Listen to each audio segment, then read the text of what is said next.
प्राकृत संख्या के अंदर सम संख्या, विषम, भाज्य और अभाज्य, है ना। भाज्य को विभाज्य कहते हैं, जो विभाजित हो जाती है, और अभाज्य को रूढ़ संख्या कहते हैं। अब हमें यह समझिए कि सम संख्या किसे कहते हैं, विषम संख्या किसे कहते हैं, अभाज्य संख्या किसे कहते हैं, और भाज्य संख्या किसे कहते हैं। ठीक है, अब यहाँ देखिए अपन सबसे पहले अपन यह लिखते हैं, है ना। वन लिखा, मान लो हमने ये वन लिखा, ठीक। वन जो होता है इसमें दो का भाग नहीं लगता, तो हमने देखा है कि जो दो से विभाजित हो जाती है वो हुई सम संख्या, और जिसमें दो का भाग नहीं लगता है वो विषम संख्या, है ना। अब एक में दो का भाग लगता है, इसलिए हमने इसको बोला विषम संख्या। अब यहाँ पर दो लेते हैं, ये दो है, दो में दो का भाग लग जाता है, तो इसको क्या बोला अपन ने, सम संख्या। तीन लेते हैं अपन, देखो आप, तीन को विषम बोला क्योंकि तीन विभाजित नहीं होते हैं दो से, है ना। चार देखो आप, चार दो से विभाजित हो जाते हैं, इसलिए इसको अपन ने बोला सम। अब पांच देखते हैं, है ना। पांच, पांच में भाग लगता है दो का, नहीं लगता।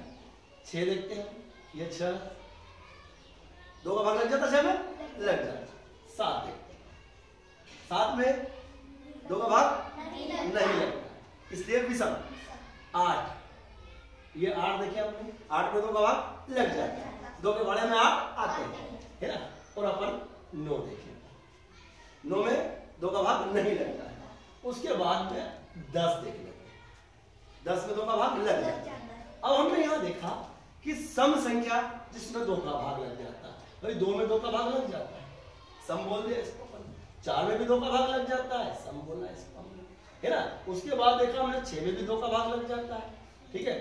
उसके बाद में 8 में भी दो का भाग लग जाता है, ठीक। उसके बाद 10 में भी दो का भाग लग जाता है, और इन संख्याओं में दो का भाग नहीं लगता, इसलिए इसको बोला अपन ने विषम, ठीक है। ये विषम संख्या, यह देखो ये विषम संख्या। अब हमारे सामने ये संख्या आ गई, ये देखो आप, ये 5 को हमने बोला सम है या विषम है, तो अपन यहाँ देखेंगे 5 को ये विषम होगी, इसमें दो का भाग नहीं है, ये दो इसको विभाजित नहीं करेंगे। अब हमने देखा ये देखो, ये 471 लिखा, ये 3 अंकों की संख्या। अब अपन केवल इकाई को देखना, इकाई को देख के हम समझ जाएंगे कि ये सम है या विषम, है ना।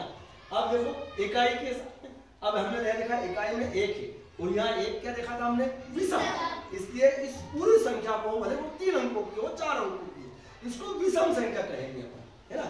अब यहाँ देखो 3425, ये सम है या विषम। अपन इकाई को देखो 5, और 5 को हमने विषम संख्या बोला था क्योंकि 2 का भाग 5 में नहीं लगता, 5 को 2 विभाजित नहीं करते, इसलिए पूरी संख्या विषम हो गई, है ना।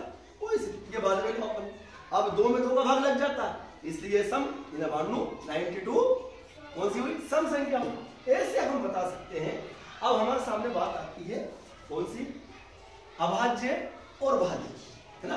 अभाज्य संख्या किसे बोलते हैं, भाज्य संख्या किसे कहते हैं। अब यहाँ देखो आप, इसको देखो, है ना। ये देखो, ये 2 है, तो 2 में 2 का भाग लग जाता है, कोई अन्य संख्या का भाग नहीं लगता है, लगता है नहीं लगता है। 2 में 2 का भाग लग रहा है, जिसमें दूसरी संख्या का भाग नहीं लगता, 2 में 2 दूसरी संख्या का भाग लग रहा है, इसलिए अभाज्य। अब हमने 3 को बोला, 3 को अभाज्य यानी रूढ़ संख्या, अभाज्य का एक नाम है रूढ़ संख्या, है ना। 3 में 3 का लग जाता है, कोई दूसरी संख्या 3 को विभाजित नहीं करती, इसलिए अभाज्य संख्या। अब 5 को देखो, 5 में 5 का लग जाता, अन्य संख्या 5 को विभाजित नहीं करती, है ना। ये विषम संख्या है, देखो ये सम संख्या, उसके बाद में क्या है, अभाज्य, है ना। ये विषम संख्या है, अभाज्य है। अब 5 में 5 का लग जाता, अन्य संख्या 5 को विभाजित नहीं करती। 7 को लो, है ना, 7 में 7 का लग जाएगा, एक भी विभाजित कर देती है, परंतु अन्य तीसरी संख्या विभाजित नहीं करती है, भाग नहीं लगता, इसलिए यह अभाज्य। 11 को देखो, 11 में 11 का लग जाता है, 11 में 1 का लग जाता है, कोई अन्य संख्या 11 को विभाजित नहीं करती है, इसलिए ये अभाज्य संख्या, है ना। 13 को देखो, 13 को अन्य संख्या का भाग नहीं लगता है। 17 को देखो, 19 को देखो, इसमें देखो आप, है ना। ये अपन ने 50 तक संख्या लिखी, 50 तक की संख्या लिखी, उसमें कौन कौन सी संख्या अभाज्य। देखो आप 41 में किसी भी संख्या का भाग नहीं लग रहा, इसलिए ये अभाज्य, है ना। तो हम यहाँ देखें कि अभाज्य संख्या किसे बोलेंगे, जिसमें स्वयं संख्या का भाग लग जाता है ना। जैसे मान लो ये 17 है, तो 17 में 17 का 17 को विभाजित नहीं करती, इसलिए इसको हम अभाज्य संख्या कहेंगे। ठीक है, आपको ये वीडियो कैसा लगा? यदि आपको अच्छा लगा हो तो इसे सब्सक्राइब करके शेयर कीजिएगा। धन्यवाद।